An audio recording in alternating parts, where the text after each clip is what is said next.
Hello guys, welcome to our channel ভোজন রসিক বাঙালি। তো আজকে আমি যে রেসিপিটা নিয়ে চলে এসেছি সেটা একদম একটু অন্য রকমের রেসিপি। এটা হচ্ছে তেল চিংড়ি। আমরা তো ইলিশের তেল অনেক খাই বা তেল ইলিশ করে অনেক খাই, কিন্তু চিংড়ি মাছ একবার এরকমভাবে খেয়ে দেখো, অসাধারণ লাগে। তো চলো আজকে তোমাদের সাথে এই রেসিপিটা শেয়ার করব। কেমন লাগলো সেটা কিন্তু কমেন্ট করতে ভুলো না। তো দেখো, তার জন্য আমি এখানে চিংড়ি মাছ নিয়ে নিয়েছি। তার কিন্তু মাথা লেজা সব ছাড়িয়ে নিয়েছি, কোনো কিন্তু খোসা নেই চিংড়ি মাছটায়। এবার এর মধ্যে একটু হলুদ, একটু করে নুন,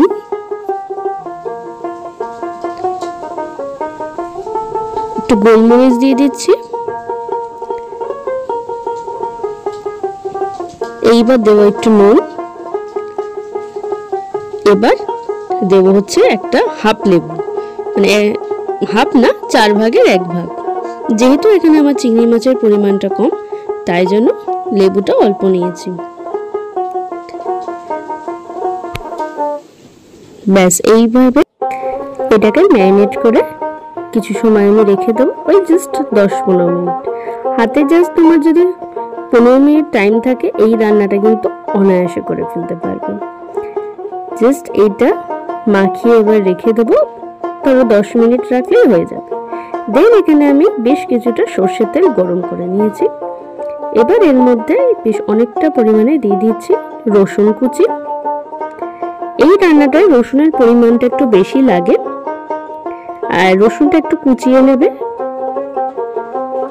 বা তোমরা চাইলে থেতো করতেও পারো, কিন্তু যেহেতু এটা ফ্রাই মতো হবে, তাই জন্য কুচানোটাই বেশি ভালো লাগে। তো যেই দেখবে রসুনটা একটু ভাজা হয়ে যাবে, ভাজা হলে কিন্তু রসুন ভেসে ওঠে, তো যেই দেখবে সেটা হয়ে যাবে, অমনি কিন্তু আমরা দিয়ে দেবো এর মধ্যে পেঁয়াজ কুচি। পেঁয়াজের পরিমাণটা খুবই কম, খুব একটা বেশি পেঁয়াজ এখানে ইউজ করব না। আমি এখানে ওই একটা বড় সাইজের পেঁয়াজ ইউজ করেছি, খুব বড় না, তো সেই রকম সাইজের পেঁয়াজ একটা ইউজ করে নিয়েছি। সেটাও আমি কিন্তু একদম চপ করে নিয়েছি। তো চলো এটা এবার ভাজা হওয়া অবধি আমাদের কিন্তু ওয়েট করতে হবে। এই রান্নাটা কিন্তু একটু অয়েলি খাবার, এমনিও চিংড়ি মাছের ফ্যাট থাকে, সো এইরকম রান্না মাঝে মাঝে একটু খাওয়াই যায়। তো দেখো, এটা এবার আমরা একটু লাল লাল হওয়া অবধি ভেজে নেব। আর রান্নাটা কিন্তু করা খুবই সহজ, জাস্ট 15 মিনিটের মধ্যে রান্নাটা কিন্তু পুরো কমপ্লিট হয়ে যাবে।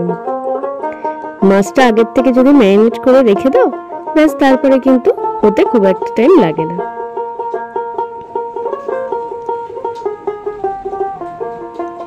দেখো, পেঁয়াজটা আবার হালকা হালকা কিন্তু রং ধরতে শুরু করেছে। আর এটা কিন্তু আমি মিডিয়ামে রান্নাটা করছি, একদম কমিয়ে রাখলে কিন্তু পেঁয়াজটা একদম নেতিয়ে যাবে, যেটা আমরা চাই না। পেঁয়াজটার একটা হালকা কালার আসা অবধি আমরা কিন্তু ওয়েট করব। দেখো, এটা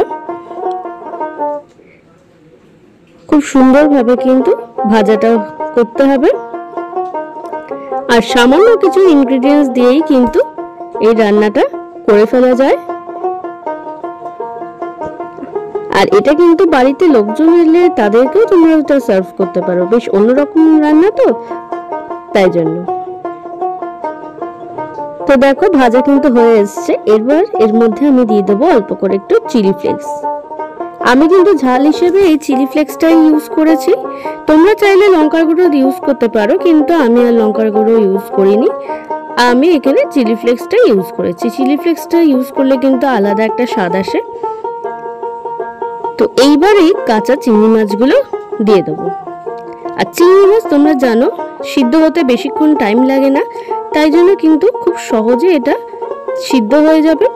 তো দেখো, এবার আমি একটু নুন দিয়ে দেবো, কারণ আমি কিন্তু পেঁয়াজ ভাজার সময় কোনো রকম নুন এখানে ইউজ করিনি।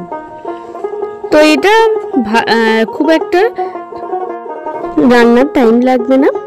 তো দেখো ধনেপাতা দিয়ে দিয়েছি। এইবার এটাকে একটু নাড়াচাড়া করে নিয়ে আমি কিন্তু এটা একটু ঢেকে দেব, যাতে ভালো করে মাছটা সিদ্ধও হয়ে যায় আর সব মশলাগুলো ওর মধ্যে মানে গন্ধটা যাতে ওর মধ্যেই থাকে।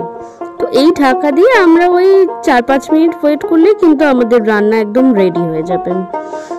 তো দেখো এবার হয়ে গেছে, ঢাকনা খুলে দিলাম। দেখো সবকিছু কিন্তু খুব সুন্দরভাবে ভাজা হয়ে গেছে। দেখো কি সুন্দর একটা কালার চলে এসছে। এই রান্নাটা বাড়িতে একবার ট্রাই করে কিন্তু অবশ্যই আমাকে কমেন্ট করে জানাতে ভুলো না যে তোমাদের কেমন লাগলো। অসাধারণ রেসিপি এটা, তোমরা অবশ্যই বাড়িতে একবার ট্রাই করবে, ট্রাই করে আমাকে জানাবে। ভালো লাগলে লাইক করো আর বন্ধুদের সবার সাথে আমার চ্যানেলটা শেয়ার করো। তোমরা কিন্তু সুন্দর সুন্দর কমেন্ট করলে সেগুলো আমার ভালো লাগে। তো প্লিজ কমেন্ট করে আমার পাশে থেকো। আর যারা নতুন আমার চ্যানেলে তারা অবশ্যই সাবস্ক্রাইব করো, আর ফেসবুক থেকে দেখলে ফলো করে আমার পাশে থেকো। তো চলো আজকের মতো টাটা।